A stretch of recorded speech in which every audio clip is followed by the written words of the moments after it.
नाज़रीन, मीरपुर बुरड़ो में भी सॼी सिंध जी तूफ़ानी बरसातुनि जूं तबाहकारियूं जारी आहिनि। मीरपुर बुरड़ो शहर ऐं उन जे भरपासे वारनि इलाइक़नि में केतिराई ॻोठ मुकमल तौर ते पाणी हेठि अची विया आहिनि। गुजो टांवरी भी मुकमल तौर पाणी हेठि अची वियो, जंहिंजा केतिराई घर किरी पिया, केतिराई माण्हू ज़ख़्मी थिया आहिनि। उन हवाले सां ॾिसूं था केसर टांवरी जी रिपोर्ट।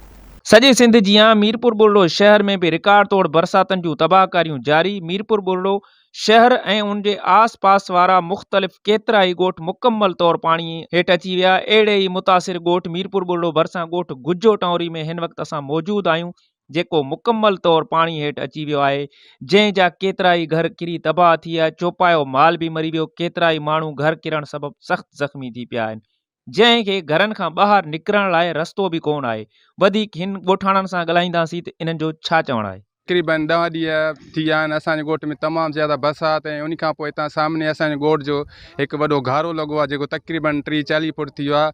सॼो पाणी उतां तो पकनि चननि खां वठी करे जेको बि पाणी आयो आहे उहो सिर्फ़ु असांजे ॻोठ जे अॻियां टपियो आहे ऐं असांजे घरनि में दाख़िल थियो आहे। हिकु इन पाणी ॿोड़ियो आहे, मथां हिकु मथां बरसाति तमामु ज़्यादा वसी पई आहे। ॿार ॾिसे थो न को पाइण का लटो आहे, न को घुमण का रस्तो आहे, न को अहिड़ो को आयो बि आहे असांजे हिन महिल ताणी। त को खीमनि जी असांखे ज़रूरत आहे। ॾिसो था घर हे ॾिसो, माल मवेशी सॼो असांजो मरी वियो आहे। जाॻींदा वञूं था, ॿार नियाणियूं सभु ईअं ई वञूं था।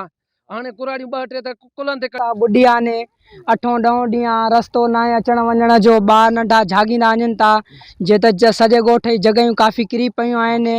अहिड़ो को मतिलबु असांजो को चूंडियल न आहे जेको माना हिन टाइम अची हिते असांजी को मदद करे। असां बुख ते वेठा आहियूं, असांखे कोई बि टुकुर नथो ॾे, जाइ बि न, सॼी किरी पई आहे असांखे जॻह बि किरी पई आहे, असांखे कोई टुकुर बि मानी जो नथो ॾे। असांजी जॻह किरी पई आहे, असांखे न मानी आहे न कुझु आहे। कोई असां ॿार बीठा आहियूं, असांखे न जुती पाइण जी न कुझु आहे बि न, असांखे न मदद कई आहे।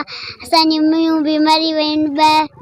न इम्तिहान वारा पुगा, न कुछ, न खाधे जे लाइ कुछ आहे, न कुछ बाह दुखे थी, न कुछ, न कोई अहिड़े इंतजाम रहण जे लाइ जगह न आहे। जॻहियूं किरनि थियूं। असांजी इहा अपील आहे, असांजी मदद कई वञे। खाइण का न आहे, मींहं मरियूं आहिनि, गहूं मरियूं आहिनि, असांखे तंबू जो हशे जो। हिननि बरसाति मुतासिरनि ॻोठाणनि जूं ॻाल्हियूं ॿुधियूं। इन्हनि जो चवणु आहे त मुसलसल 10 ॾींहंनि खां बरसातनि सबबि असांजा घर किरी पिया आहिनि, जंहिंजे करे असां खुलियल आसमान हेठि ज़िंदगी गुज़ारण ते मजबूर थी विया आहियूं। असांखे ॿाहिरि शहर वञण लाइ बि रस्तो कोन्हे। असांजा बचड़ा बुखूं काटे रहिया आहिनि, पर हिन महल ताईं को बि चूंडियल नुमाइंदो कोन लड़ी आयो आहे। हिननि तक जे चूंडियल नुमाइंदनि ऐं DC जैकाबाद खां रहण लाइ खीमा ऐं खाधे पीते जो सामान मुहैया करण जी अपील कई आहे। कैमरामैन ज़ुल्फ़कार टांवरी सां गॾु केसर टांवरी, आवाज़ TV, मीरपुर बुरड़ो।